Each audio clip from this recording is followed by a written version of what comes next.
ಆಚಿ chilli powder ಸಖತ್ ಖಾರ ಬಣ್ಣ ಮತ್ತು ರುಚಿ ಆಚಿ ಚಿಲ್ಲಿ ಪೌಡರ್. ಸಿಎಂ ಮತ್ತು ಡಿಸಿಎಂ ಬ್ರೇಕ್ಫಾಸ್ಟ್ ನ ಟ್ವೀಟ್. ಬ್ರೇಕ್ಫಾಸ್ಟ್ ಮಾಡಿದ್ವಿ ಅಂತ ಸಿಎಂ ಮತ್ತು ಡಿಸಿಎಂ ಇಬ್ಬರ ಅಧಿಕೃತ ಹ್ಯಾಂಡಲ್ ಇಂದ ಟೀಮ್ ಟ್ವೀಟ್ ಮಾಡಿದೆ. ಕದನ ವಿರಾಮ ಘೋಷಣೆ ಬಳಿಕ ಇಬ್ರು ಟ್ವೀಟ್ ಮಾಡಿದ್ದಾರೆ. ಅದಕ್ಕೆ ನಾನು ಹೇಳ್ತಾ ಇದ್ದಿದ್ದು ಇದು ಎಷ್ಟು ಪ್ರಾಮಿನೆನ್ಸ್ ಅನ್ನ ಪಡ್ಕೊಳ್ತಾ ಇದೆ, ಎಷ್ಟು ಪ್ರಸ್ತುತತೆಯನ್ನು ಪಡ್ಕೊಳ್ತಾ ಇದೆ ಅಂದ್ರೆ, ಯಾವುದೋ ಒಂದು ಯುದ್ಧ ಪೀಡಿತ ದೇಶಗಳ ಪ್ರೆಸಿಡೆಂಟ್ಗಳು ಬಂದು ಮಾತಾಡಿದಾಗ ಟ್ವೀಟ್ಗಳು ಬರುತ್ತೆ ಗೊತ್ತಾ, ಅತ್ಯುತ್ಸಾಹಿಗಳಿಂದ. ಹಾಗೆ ಎರಡೂ ಟ್ವಿಟರ್ ಹ್ಯಾಂಡಲ್ಗಳಿಂದ ಟ್ವೀಟ್ಗಳು ಬಂದಿದೆ. ಫೋಟೋಗಳನ್ನು ಟ್ಯಾಗ್ ಮಾಡಿದ್ದಾರೆ, ಒಬ್ಬರನ್ನೊಬ್ರು ಇನ್ನೊಬ್ರು ಟ್ಯಾಗ್ ಮಾಡ್ಕೊಂಡಿದ್ದಾರೆ.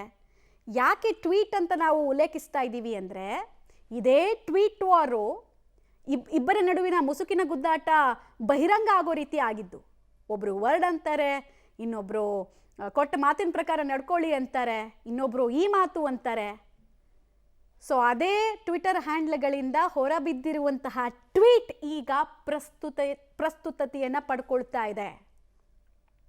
ಮತ್ತೆ ಈ ಕಾವೇರಿ ನಿವಾಸ, ಮೈತ್ರಿ ಸರ್ಕಾರದ ಟೈಮ್ನಲ್ಲೂ ಸಿಎಂ ಸಿದ್ದರಾಮಯ್ಯ ಅವರು ಇದೇ ನಿವಾಸದಲ್ಲಿ ಇದ್ರು. ಮುಖ್ಯಮಂತ್ರಿಗಳು ಕುಮಾರಸ್ವಾಮಿ ಆಗಿದ್ರು, ಯೂಶಲಿ ಮುಖ್ಯಮಂತ್ರಿಗಳಿಗೆ ರಿಸರ್ವ್ಡ್ ಇದ್ರು ಕೂಡ ಅವ್ರು ಇದನ್ನು ಉಳಿಸ್ಕೊಂಡಿದ್ರು. ಆಮೇಲೆ ಲಾಸ್ಟ್ ಟೈಮು ಬೊಮ್ಮಾಯಿ ಅವರು ಮುಖ್ಯಮಂತ್ರಿ ಆಗಿದ್ರಲ್ಲ ಬಿಜೆಪಿ ಟೈಮ್ನಲ್ಲಿ, ಆವಾಗ ಯಾರು ಈ ನಿವಾಸದಲ್ಲಿ ಇದ್ರು ಅಂದರೆ ಯಡಿಯೂರಪ್ಪ ಅವರು. ಸೊ ಕಾವೇರಿ ನಿವಾಸಕ್ಕೆ ತನ್ನದೇ ಆದಂತಹ ರಾಜಕೀಯ ಇತಿಹಾಸ ಇದೆ.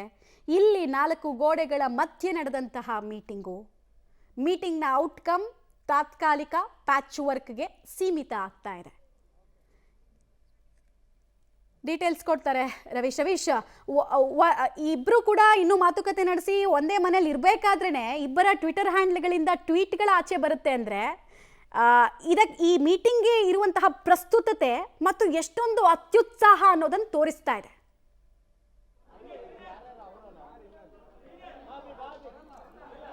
ಮಮತಾ, ಖಂಡಿತವಾಗಿಯೂ ಕೂಡ, ಯಾಕೆಂದ್ರೆ ಇದು ಒಂದು ಸಾಲಿನ ಒಂದು ನಿರ್ಣಯ ಮತ್ತು ಒಪ್ಪಂದ ಅಂತ ಕೂಡ ಸ್ಪಷ್ಟವಾಗಿ ಹೇಳ್ಬೋದಾಗಿದೆ. ಯಾಕೆಂದ್ರೆ ಈ ಮೊದಲೇ ಹೇಳ್ದಂತೆ ಎಲ್ಲ ಒಂದ್ ಕಡೆ ಈ ಒಂದು ಮಾತುಕತೆಯ ಸಂದರ್ಭದಲ್ಲಿ ಏನೋ ಒಂದು ದೊಡ್ಡ ಮಟ್ಟದ ರಿಸಲ್ಟ್ ಬಂದ್ಬಿಡುತ್ತೆ ಅಂತಲ್ಲ, ಖಂಡಿತವಾಗಿ ಕೂಡ ಇಲ್ಲ.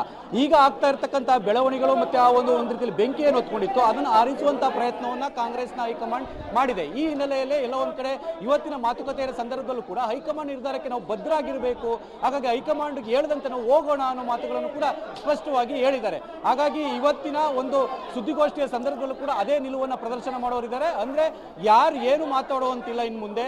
ಹಾಗಾಗಿ ನಾವಿಬ್ಬರು ಕೂಡ ಹೈಕಮಾಂಡ್ ಏನ್ ಹೇಳುತ್ತೆ ಅದನ್ನ ಕೇಳ್ತೇವೆ, ಮುನ್ನಡಿತೇವೆ, ನಾವಿಬ್ಬರು ಕೂಡ ಒಗ್ಗಟ್ಟಾಗಿದ್ದೇವೆ ಅನ್ನೋ ಸಂದೇಶವನ್ನು ರವಾನೆ ಮಾಡುವಂತಹ ಪ್ರಯತ್ನವನ್ನು ಕೂಡ ಈ ಒಂದು ಸುದ್ದಿಗೋಷ್ಠಿಯ ಸಂದರ್ಭದಲ್ಲಿ ಮಾಡ್ತಾರೆ. ಮಾತುಕತೆ ಅಂತೆ ಆಗಿದೆ, ಹಾಗಾಗಿ ಸುದ್ದಿಗೋಷ್ಠಿಗೆ ಎಲ್ಲಾ ರೀತಿಯ ಸಿದ್ಧತೆ ಆಗ್ತಾ ಇದೆ. ಇನ್ನೇನೋ ಕೆಲವೇ ಕ್ಷಣಗಳಲ್ಲಿ ಸಿಎಂ ಮತ್ತೆ ಡಿಸಿಎಂ ಕೂಡ ಬರ್ತಾರೆ. ಪ್ರಮುಖವಾಗಿರ್ತಕ್ಕಂಥದ್ದು ಇದು ಯಾವುದೇ ರೀತಿಯ ಪವರ್ ಶೇರ್ ವಿಚಾರ ಆಗಲಿ ಬೇರೆ ಒಂದಾಗಲಿ ಇತ್ಯರ್ಥ ಆಗಿಲ್ಲ, ಆಗೋದು ಇಲ್ಲ.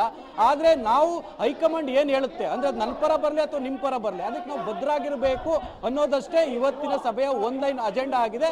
ಹಾಗಾಗಿ ಸಿಎಂ ಮತ್ತೆ ಡಿಸಿಎಂ ಎಂದಿನಂತೆ ಈ ಮೊದಲು ಯಾವ ರೀತಿ ನೀವು ಶೋಗಳನ್ನ ನೋಡಿದ್ರಿ ಅಂದ್ರೆ ಪ್ರಪೋಸ್ಗಳನ್ನು ಕೂಡ ನೋಡಿದ್ರಿ, ಈ ಸಂದರ್ಭದಲ್ಲಿ ಅದೇ ರೀತಿಯ ಕೂಡ ಒಂದು ರೀತಿಯಲ್ಲಿ ಒಂದು ಎಲ್ಲರೂ ಕೂಡ ಒಗ್ಗಟ್ಟಾಗಿ ಪ್ರದರ್ಶನ ಮಾಡುವಂತ ಸಾಧ್ಯತೆ ಜಾಸ್ತಿ ಇರುತ್ತೆ ಮಮತಾ.